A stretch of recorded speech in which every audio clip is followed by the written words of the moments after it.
3절에서부터 9절까지입니다. 마태복음 5장 3절에서부터 9절까지 이제 오늘까지 하면 이제 한 개밖에 안 남았습니다. 팔복이요. 우리 3절부터 9절까지 교도가시면서 말씀 봅니다. 3절 제가 봅니다. 심령이 가난한 자는 복이 있나니 천국이 그들의 것이며 온유한 자는 복이 있나니 그들이 땅을 기업으로 받을 것이며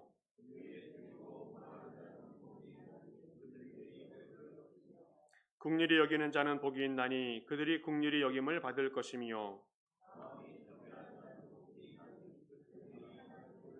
같이 읽겠습니다. 화평하게 하는 자는 복이 있나니 그들이 하나님의 아들이라 일컬음을 받을 것이며 아멘.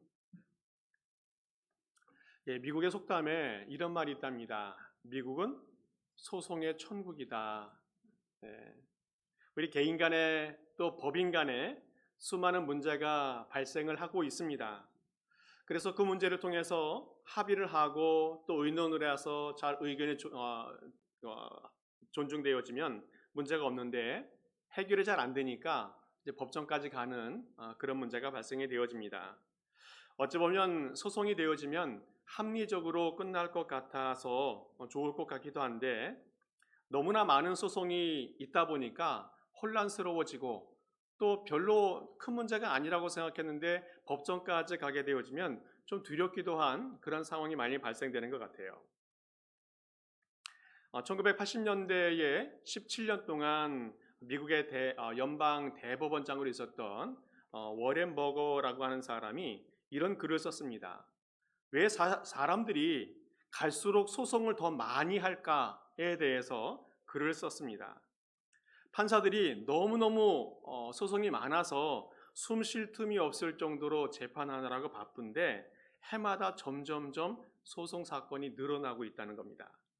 그 원인이 어디 있는지 데이터를 정확하게 해보진 않았지만 곰곰이 생각해보고 나름대로 답을 얻은 것이 무엇인가 하면 가정과 교회가 그 기능을 잃었기 때문이다라고 자체 평가했습니다.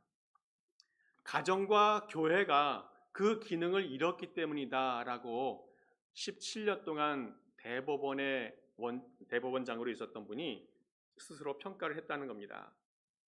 교회가 제9시를 하고 또 교회를 다니는 사람들이 하나님의 말씀대로 살려고 노력하면서 웬만한 충돌이나 갈등 또 얽힌 이해관계 이런 것들을 그냥 풀고 서로 양보하고 용서하고 풀어갈 수 있었으면 이런 문제가 발생되지 않을 텐데 자기들끼리 해결하지 못하고 그 문제가 법정까지 가게 되어지는 그런 문제가 발생되어진다는 겁니다. 교회가 도덕적인 힘을 잃어버리고 또 사람들의 심성 속에 그 마음을 어루만져 주지 못하니까 결국 문제가 발생되어지고 그 문제를 해결하지 못하고 분쟁이 되어져서 법정까지 가게 되어지고 다 소송하게 되어지는 그런 문제가 발생되어져서 점점 소송 사건이 많아진다는 겁니다. 아마 꼭 이런 이유만 소송이 많아지는 이유는 아닐 겁니다. 그러나 우리가 이 이야기를 통해서 우리 교회가 이 사회에서 얼마나 중요한 존재인지 또 어떠한 역할을 감당해야 될지 생각하게 하는 중요한 말이라고 생각합니다. 정말로 화평이 필요한 시대입니다. 개인과 개인 간에 또 국가와 국가 간에 많은 분쟁이 있는데 정말 어떻게 하면 화해할 수 있을까, 평화할 수 있을까에 대해서 정말 심각하게 고민해 봐야 됩니다.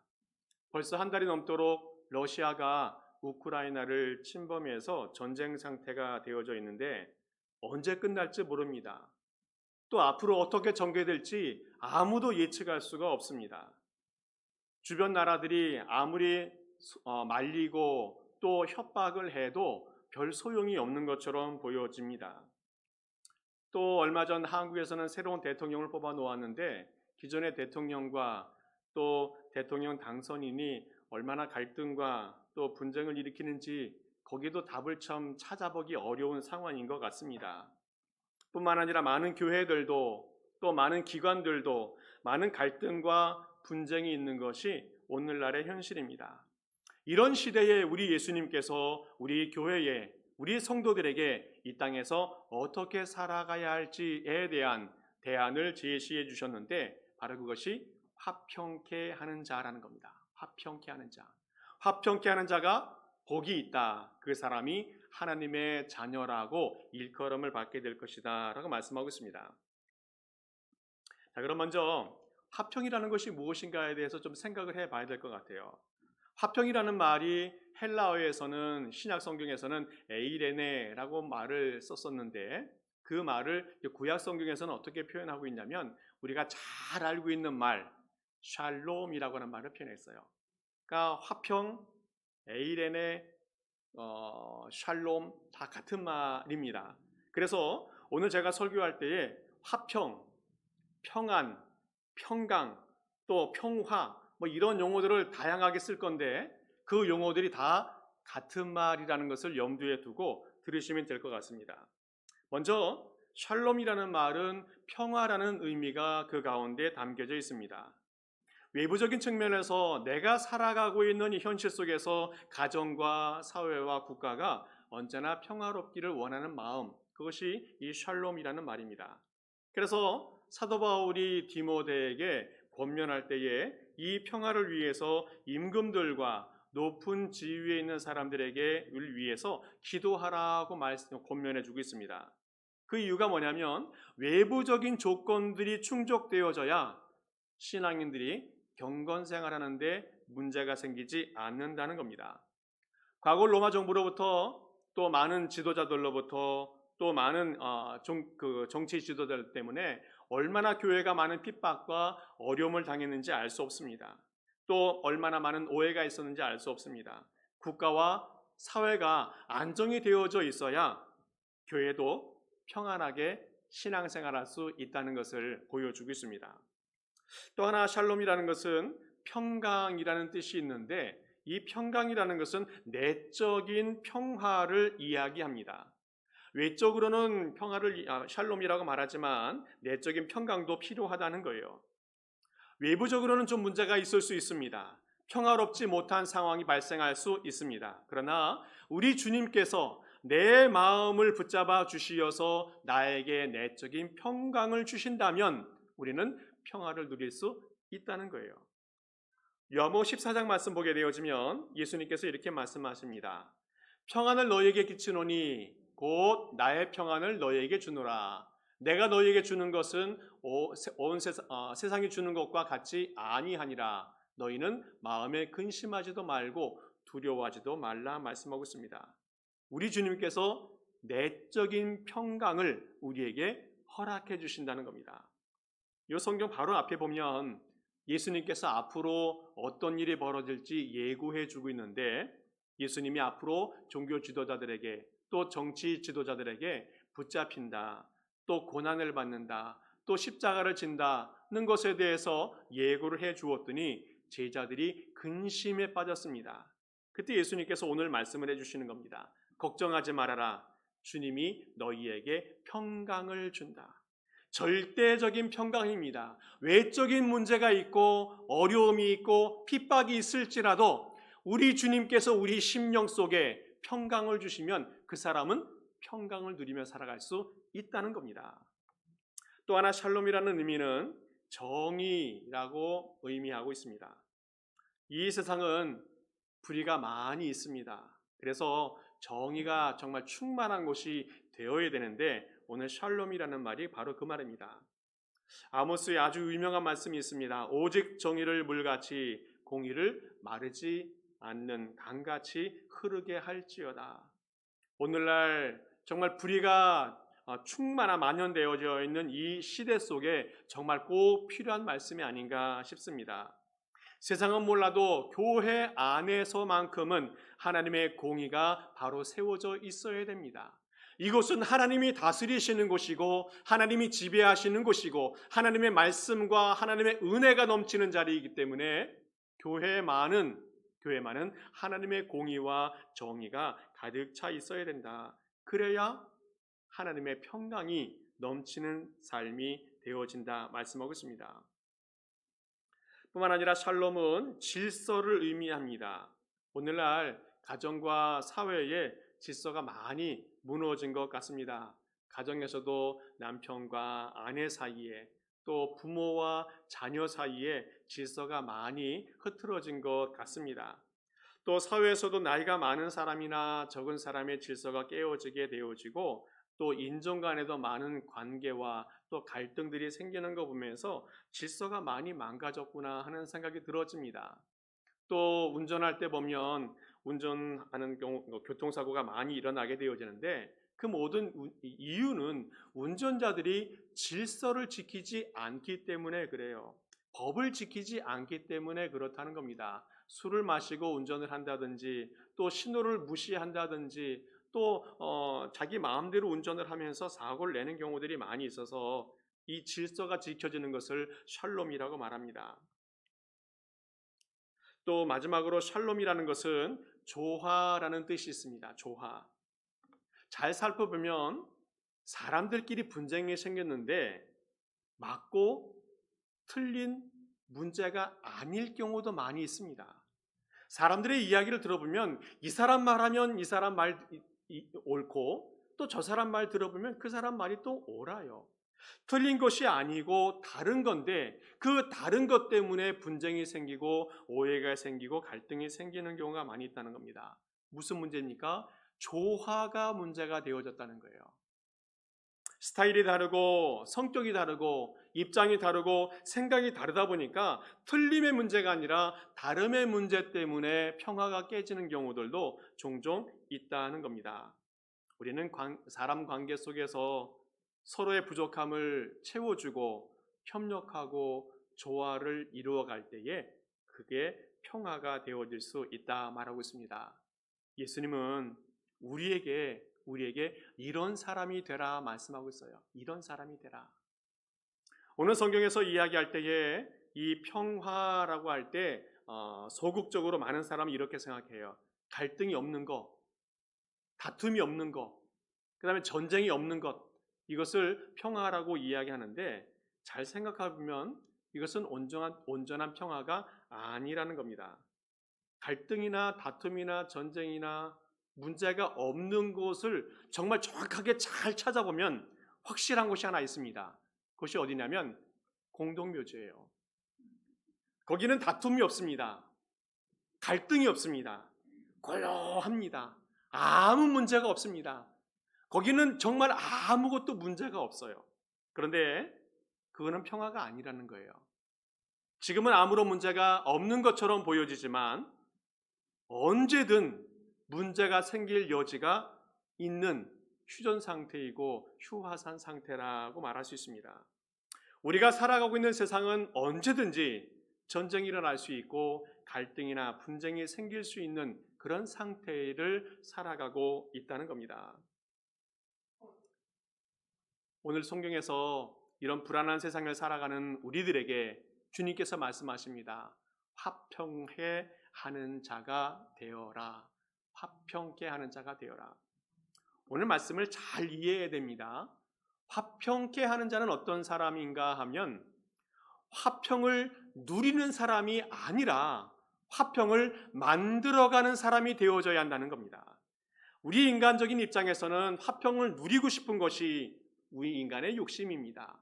화평을 누리는 사람, 그 사람이 복받았다라고 말해요. 부자가 되는 사람, 건강한 사람, 뭐든지 기도하는 것들마다 응답되는 사람, 뭐든지 좋은 일들만 많이 생기는 사람, 이 사람이 복받았다라고 말하는 것이 우리 인간들의 입장입니다. 그런데 오늘 하나님은 뭐라고 말씀하십니까? 평화를 만들어가는 사람이 되어야 된다. 바로 그 사람이 복된 사람이다라고 주님께서 말씀하고 있습니다. 우리 인간들은 누군가 만들어 놓은 그 평화의 세상을 누리고 싶은 것이 우리 인간의 욕심입니다. 그런데 오늘 주님께서는 평화를 만들어가는 사람이 되어야 된다라고 말씀해 주고 있어요. 그러면서 구체적으로 예수님께서는 제자들을 파송시키면서 당부하고 있습니다. 평화를 빌어주어라. 누가복음 10장 말씀 보게 되어지면 예수님이 이제 제자들을 파송하시면서 이렇게 당부합니다. 어느 집에 들어가든지 먼저 말하되 이 집이 평안할지어다 하라. 만일 평안을 받을 사람이 거기 있으면 너희의 평안이 그에게 머물 것이요 그렇지 않으면 너희에게로 돌아오리라.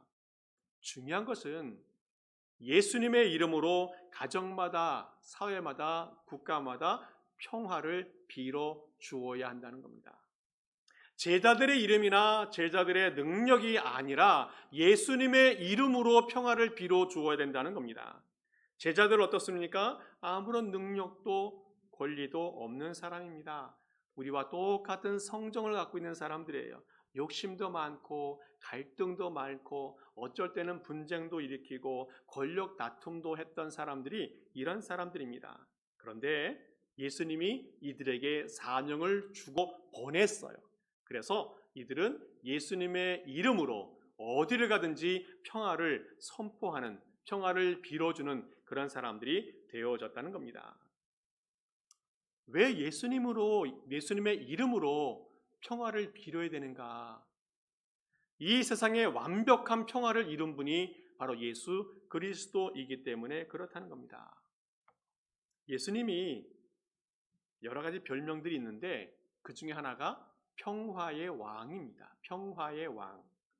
이사야 9장 말씀 보게 되어지면 이는 한 아기가 우리에게 낳고 한 아들을 우리에게 주신 바 되었는데 그의 어깨에는 정사를 메었고 그의 이름은 기묘자라 모사라 전능하신 하나님이라 영존하시는 아버지라 그 다음에 평강의 왕이라 일컬음을 받을 것이다 말씀하고 있습니다. 한 아기가 탄생될 것인데 그 아기의 이름이 평강의 왕이다 말씀하고 있습니다. 원래 하나님은 인간들에게 가장 완벽한 평화의 세상, 행복의 세상을 선물로 주었는데 바로 그것이 뭡니까? 에덴 동산이에요. 언제든지 하나님을 만날 수 있었던 곳, 대화를 나눌 수 있었던 곳, 평화가 만연되어 있었던 곳, 바로 그것이 에덴 동산이었어요. 사람들끼리도 평화스러웠습니다. 두 사람밖에 없었지만 서로 사랑하고 또 아껴주고 최고로 존경할 수 있는 그런 관계이었어요. 또 세상 모든 만물들도 조화롭게 평화를 이루고 있었습니다. 그래서 우리 주님께서 감탄하시면서 말씀하셨어요. 보시기에 좋았더라. 보시기에 좋았더라. 모든 관계와 모든 상황이 평화와 화해가 넘치는 그런 관계였기 때문에 그렇게 감탄사를 표현해 주었어요. 그런데 하나님의 명령을 어기고 죄를 지어서 이제는 평화가 깨지게 되어졌어요. 하나님이 두려워서 나무 뒤로 숨게 되어졌어요. 사람들끼리 서로 정죄하고 원망하고 서로의 잘못을 지적하게 되었습니다. 또 사람들 때문에 자연 만물이 저주를 받고 심판을 받게 되어지고 서로 파괴하고 무질서와 부조화가 만들어진 세상이 되어져 버렸어요.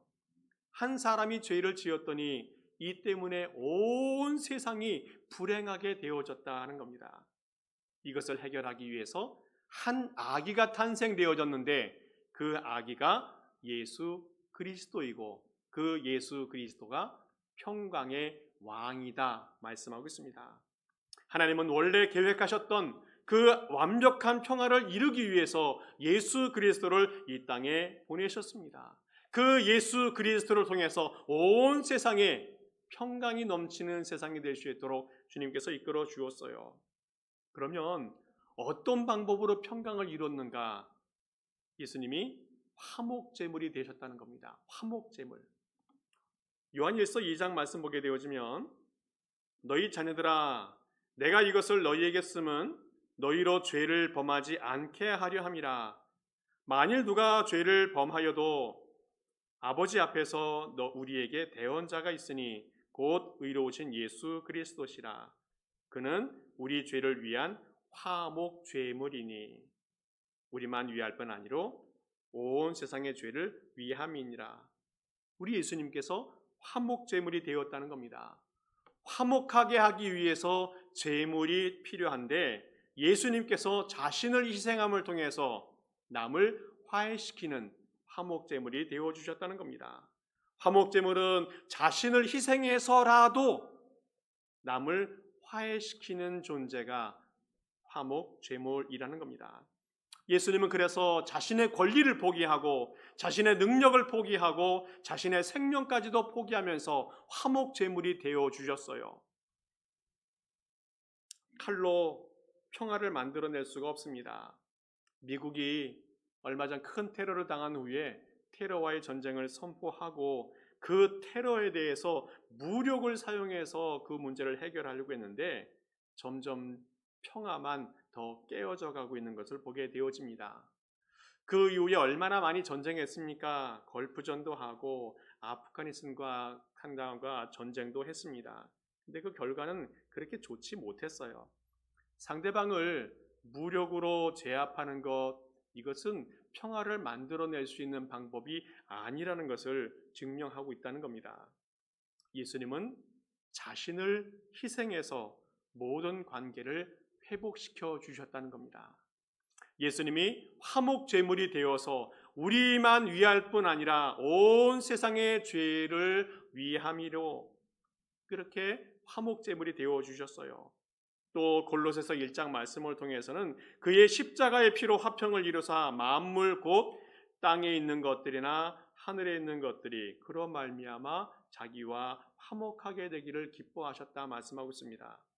예수님은 모든 관계를 회복하게 하기 위해서 화평을 이루기 위해서 자신을 희생했다는 겁니다. 이것이 바로 화평의 방법입니다. 그러면 누구랑 화평을 해야 될 것인가? 어떻게 화평을 만들어갈 것인가?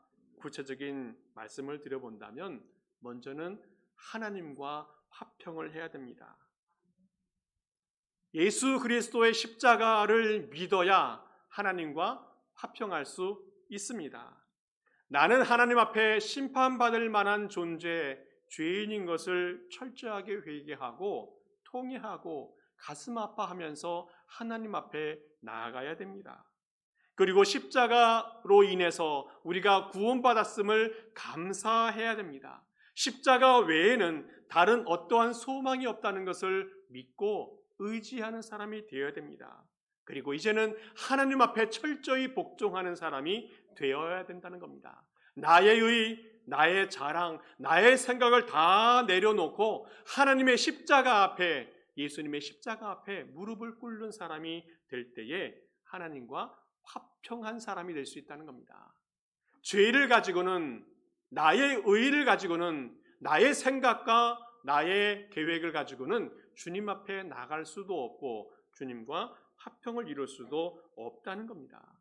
오늘 주님과 화평을 이루기 위해서 십자가를 의지하고 나가는 주님의 모든 백성 될 수 있기를 간절히 축복합니다.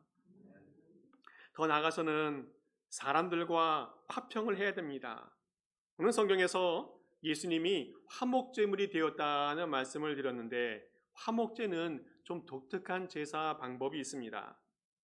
소나 양이나 염소, 제물들을 가지고 오는 것은 다른 제사하고 동일한데 이 화목제의 특징은 뭐냐면 그 짐승을 잡아서 기름과 콩팥을 떼내어 불 사르고 나머지 고기는 잘 삶든지 굽든지 해서 먹어야 된다는 겁니다. 이것이 화목제의 특징이에요. 다른 제사는 다 불태우는 것이 그 방법인데 이 화목제는 불필요한 것들을 다 떼어내고 고기는 잘 구워서 먹어야 된다는 거예요. 그런데 중요한 것은 고기를 잘 구워서 먹어야 되는데 그날 다 먹어야 돼요. 그날. 요즘 여러분 소 한 마리 다 먹을 수 있으세요? 요즘 방송들 보니까 먹는 방송들을 많이 하게 되어지는데 어떤 사람들 보면 뭐 짜장면 20그릇 뭐 이런 것들은 뭐 다 먹어 치우더라고요. 아주 근데 그런 사람들은 특별한 사람이라는 거예요. 그런 사람들이 당부해요. 보통 사람이 그렇게 먹으면 배가 터진다고 얘기하더라고요. 또 미국에서도 독립기념일 같은 데는 뭐 핫도그 먹기 대회를 하는데 지난해 기록을 보니까 10분 동안 76개를 먹었더라고요. 사람이 아닙니다. 오늘 성경에서 이야기해요. 화목제를 드리기 위해서는 소를 잡아서 제물로 바쳤을 때 소 한 마리를 다 먹어야 돼요. 그날 다 먹어서 없애야 됩니다. 그렇지 않으면 그 제사는 하나님이 받지 않으시는 부정한 제사가 되어야 되기 때문에 그래요. 그러면 소 한 마리를 어떻게 먹을 수 있어요? 나누어 먹어야 됩니다. 나누어. 되도록이면 많은 사람들과 나누어 먹어야 그 소를 다 먹어 치울 수가 있어요. 마을 잔치 같은 그런 성격이 이 화목제 안에 있다는 겁니다. 아마 큰 축하할 일이 생겼다 그러면 화목제를 드려서 소를 잡아 드리면서 그 고기를 모든 마을 사람들과 나누어 먹는 제사가 화목제예요.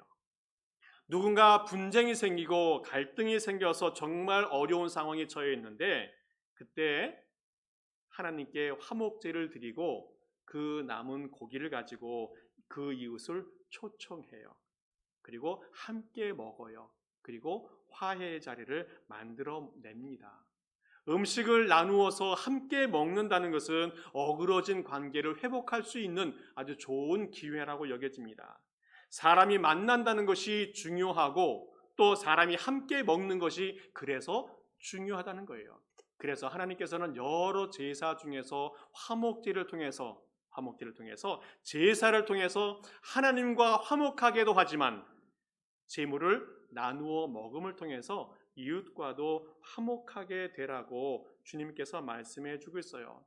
바로 우리 예수님께서 화목제물이 되어서 하나님과 화목하게 하시고 이웃과도 화목할 수 있는 그런 길을 열어주셨다는 겁니다. 바로 예수 그리스도께서 화목제물이 되어주셨던 것처럼 우리 모든 자신들이 우리 그리스도인들이 화목제물과 같은 삶을 살아가야 한다는 거예요. 하나님과 화목하게 되어지고 이웃과 화목하게 되어지고 그래서 하나님의 평화를 이 땅에 이루어가는 그런 사람이 되어야 한다는 겁니다. 그런데 우리 가운데 종종 싸움도 나고 분쟁도 나는데 바로 그것은 우리 육신의 정욕 때문에 그렇다는 거예요.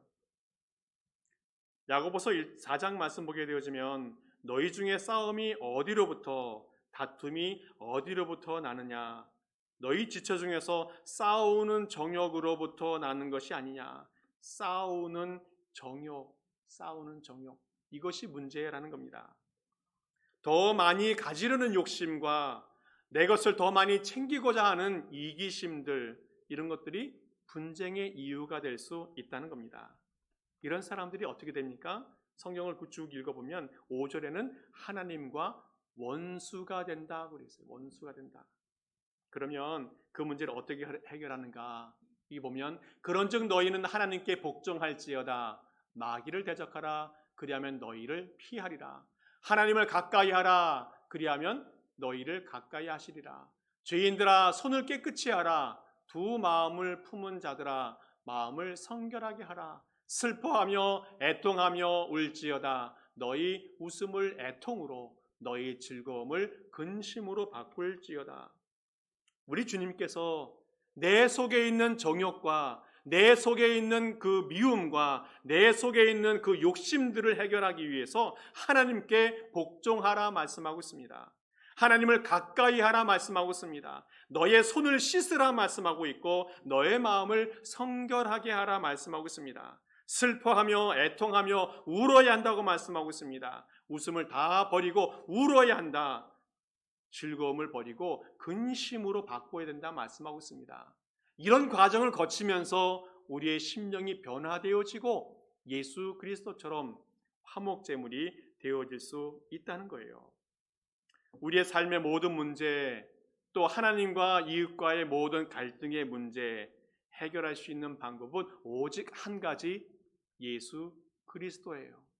예수 그리스도의 화목제물 되심, 그것을 믿고 내 자신도 화목제물 되는 것처럼 살아가는 것, 바로 그것이 갈등의 해결의 방법이라는 겁니다. 또 하나 마지막으로 갈등을 해결할 수 있는 존재가 필요한데 바로 그것은 나 자신과의 화해가 필요하다는 겁니다. 많은 사람들이 자신을 사랑한다고 말하면서 자신을 학대하거나 비하하거나 망가뜨리는 경우들이 종종 있는 것 같아요. 다른 사람들과 비교하면서 신세를 한탄하기도 하고 자신에게 상처를 주기도 합니다. 근데 문제는 내 안에서 나 자신과 화평이 이루어지지 않으면 다른 사람과 관계도 화평 만들어가기가 어렵습니다. 말 한마디만 들어도 삐지고 상처받게 되어지고 평범한 행동을 보고서도 오해를 하는 경우들이 많이 있는데 그것은 내 자신 속에 평화가 이루어지지 않았기 때문에 그렇습니다. TV에 많이 나오고 있는 정신건강의학 박사 오은영 박사님이 있는데 이 사람이 화해라고 하는 책을 썼답니다. 근데 누구와의 화해인가 하면 나 자신과의 화해에 대해 관계된 그런 내용을 썼어요.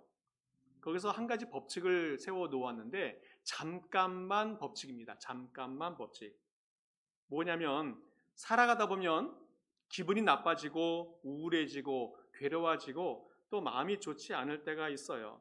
근데 어떻게 하는가 하면 잠깐만 하고 마음을 멈추어야 한다는 겁니다. 내가 지금 무슨 생각을 하고 있는 거지? 나를 돌아보아야 된다는 거예요. 지금 기분이 좋지 않은데 지금 무시당하고 있는 것 같은데 라는 말이 생각이 들 때에 잠깐만 생각해야 돼요. 저 사람이 이유 없이 나에게 말을 하거나 또 행동을 하는 것이 아닌데 라고 잠깐만 멈추어야 된다는 거예요. 그리고 생각을 정리하면 행동이 바르게 나타날 수 있다는 겁니다. 잠깐만 여러분들도 한번 시도해 보면서 우리 마음속에 분노나 미움이나 잘못된 생각에 자리 잡을 때에 그 생각들을 정리해 가면 좋겠다 싶습니다. 그런데 우리는 그리스도인이기 때문에 한 걸음 더 나아가서 이제는 하나님의 관점으로 볼 수 있어야 된다는 겁니다. 우리는 부족합니다. 우리는 연약합니다. 죄 많은 존재입니다. 그러나 결코 실망스러운 존재는 아니라는 것을 인식해야 돼요. 우리는 하나님이 사랑한 존재라는 겁니다. 하나님이 태초부터 지금까지 우리를 위해서 얼마나 엄청난 일을 한 존재인지 가치 있는 존재라는 것을 인식하면서 살아가야 한다는 거예요. 우리는 하나님의 아들을 주실 만큼 소중한 존재라는 것을 기억해야 됩니다. 하나님은 하나님 자신만큼 우리를 사랑했다는 것을 기억해야 돼요. 하나님이 사랑했으니까 우리도 우리 자신을 사랑해야 돼요. 하나님이 존중해 주었으니 우리도 우리 자신을 존중해야 된다는 겁니다. 우리는 하나님 믿는 자녀로 우리 자신과 화해를 이루는 그런 사람이 되어야 된다는 겁니다. 화평을 이루는 사람, 그 사람은 어떤 사람인가 하면 자신의 것을 내려놓는 사람이에요. 사람은 그 안에 얼마나 많은 것이 채워져 있는지 모릅니다. 지식이, 경험이, 가치관이, 또 나의 감정, 기분, 가치관, 자존심, 나의 인생 목표, 또 비전, 꿈, 정말 수많은 것들이 내 속에 가득 채워졌는데 그것이 다 옳은 것인가 생각해 봐야 됩니다. 사도 바울은 이 모든 것들을 십자가 앞에 다 내려놓고 배설물이다 라고 고백했습니다. 오늘은 내 속에 있는 더러운 것들을 다 내어놓고 하나님과 관계를 회복하기 위해서 또 이웃과의 관계를 회복하기 위해서 나 자신과의 관계를 회복하기 위해서 다 내려놓아야 된다는 겁니다. 다 내려놓아야. 오직 예수님의 십자가 은혜 아니면 다 내려놓고 살아가는 존재가 될 때에 우리는 화평을 만들어가는 사람이 될 수 있다는 겁니다. 오늘 성경에서 화평을 만들어가는 사람이 어떤 축복을 받는가? 하나님의 자녀가 되는 축복을 주시겠다 말씀하고 있습니다. 하나님의 자녀가 되었다는 것은 천국의 상속자가 되었다는 것을 의미해요. 하나님이 인정하는, 하나님이 존경하는 사람이 될 수 있다라고 말하고 있습니다. 뿐만 아니라 하나님 앞에 헌신할 때에 그 대가를 주님께서 다 돌려주신다는 거예요. 사람도 그 희생과 헌신을 보고 다 알아준다는 겁니다. 또 나 자신도 나 자신에 대한 대견함을 느끼게 되어진다는 거예요. 오늘 말씀을 정리하는데 이재철 목사님이 아이에게 배우는 아빠 이런 책을 썼는데 거기 보면 아이들과 생활하면서 경험한 많은 이야기들을 기록해 놓았는데 그 중에 하나를 말씀드리면 남자아이들은 이제 장난감 총을 갖고 놀기가 참 좋아하는데 그래서 근데 엄마 아빠는 자기 아이들에게 그 목사님은 총을 절대로 사주지 않았다는 거예요. 아빠 엄마 생각에는 사람을 죽이거나 해치는 그런 흉기를 장난감이라도 가지고 놀면 안 되겠다는 마음이 그에게 있었기 때문에 그런 것 같아요. 근데 종종 보면 이제 많은 주변 사람들이 이제 장난감 총을 선물로 주기도 하는데 그러면 이 목사님 부부는 총을 몰래 뺏어다가 쓰레기통에 버려버리기도 하고 그랬답니다. 근데 한날은 밖에 나가서 놀던 아들이 어디서 주웠는지 또 누가 주웠는지 총을 하나 들고 들어왔어요. 난생 처음 총을 보니까 너무 좋아가지고 이 총 갖고 얼마나 잘 노는지 몰라요. 그래서 엄마를 볼 때마다 손들어. 엄마가 반응을 안 해요. 좀 지나다 보니까 아빠가 손들어. 아빠도 반응을 안 해요. 몇 번 소리치다가 이제 말을 잘 안 들으니까 짜증이 났습니다, 이 아들이. 그래서 엄마한테 손들어가 아니라 그냥 빵 쏴버리는 거예요. 아빠도 쏴버리고 엄마도 쏴버리고. 근데 엄마 아빠가 반응을 안 해요. 그러니까 아이가 더 짜증이 났습니다. 손들어도 말도 안 듣고 총을 쏘으면 반응을 하면서 죽는 신용이라도 해야 되는데 그러지 않고 아무 반응이 없어요. 왜 죽지 않느냐고 짜증을 내면서 엄마한테 소리를 칩니다. 그때 엄마가 이야기해요. 그거 가짜 총이야. 그리고 엄마를 총으로 쏘는 아들은 엄마 아들 아니야 라고 이야기를 했어요. 좀 충격적인 이야기일 거예요. 아들이 그 이야기를 듣고 나서 좀 시무룩해졌습니다. 그래도 이 총을 버리고 싶지 않아서 잘 때 엄마가 혹시 또 버릴까봐 전에도 많이 버렸으니까 잠잘 때 이 팬티 속에다가 총을 감춰놓고 이제 잠자리에 들었다고 해요. 며칠 이 아이가 총을 갖고 노는데 별로 엄마 아빠가 반응이 없으니까 흥미를 잃어버리고 총을 가지고 놀지 않게 되었다는 겁니다. 이 목사님 부부의 마음속에는 장난감 총이라도 이 총으로 부모를 위협하는 사람이 되지 않기를 바라는 마음이 있었어요. 오히려 부모님을 공경하는 아들이 되기를 바라는 마음이 있었습니다. 부모님 마음속에는 이 아들이 사람의 생명을 소중하게 여기는 평화의 사람이 되기를 기대하고 있었어요.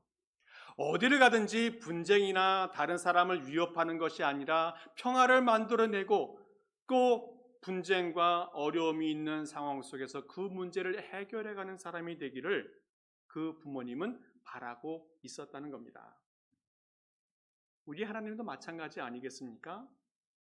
하나님의 자녀들이 이 땅을 살아갈 때에 화평을 만들어가는 사람이 되기를 원하십니다.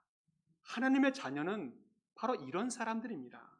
어디를 가든지 분쟁이 있을 수 있고 평화가 깨지는 많은 환경들이 있을 수 있지만 하나님의 자녀들은 어디를 가든지 화평을 만들어내는 사람, 그런 사람이 되어야 된다. 우리 주님께서 말씀하고 있습니다. 그런 사람이 하나님에게도 인정을 받고 사람들에게도 존경을 받는 그런 사람이 될 수 있다 말씀하고 있습니다. 우리 모든 성도님들 화평을 만들어가는 주님의 자녀 될 수 있기를 간절히 축복합니다. 그래서 여러분들의 가정과 교회와 직장과 세상이 평화로 가득 찬 세상 만들어갈 수 있기를 간절히 축복합니다. 함께 기도하겠습니다. 하나님 감사합니다. 우리가 예수님을 믿어서 하나님의 자녀가 되게 하심을 감사를 드립니다. 이제는 하나님의 자녀답게 화평을 이루어가는 주님의 자녀가 되게 하여 주옵소서. 먼저 하나님과 화평을 이루게 하여 주시옵소서. 십자가 앞에 엎드리게 하여 주옵소서. 그리고 이웃과도 화평을 이루게 하여 주옵소서. 하나님, 혹시 어그러진 관계가 있다면 화해의 기회가 있게 하여 주옵소서. 아버지, 또한 나 자신과도 화해할 수 있게 하여 주옵소서. 나 자신을 하나님이 사랑하고 소중하게 여겼던 것처럼 소중히 여기는 사람이 되게 하여 주옵소서. 아버지 하나님, 특별히 전쟁 중에 있는 백성들을 기억하여 주시고 불쌍히 여겨 주시어서 곧 평화가 임하는 역사가 임하게 하여 주옵소서. 감사를 드리며 예수 그리스도의 이름으로 기도하옵나이다.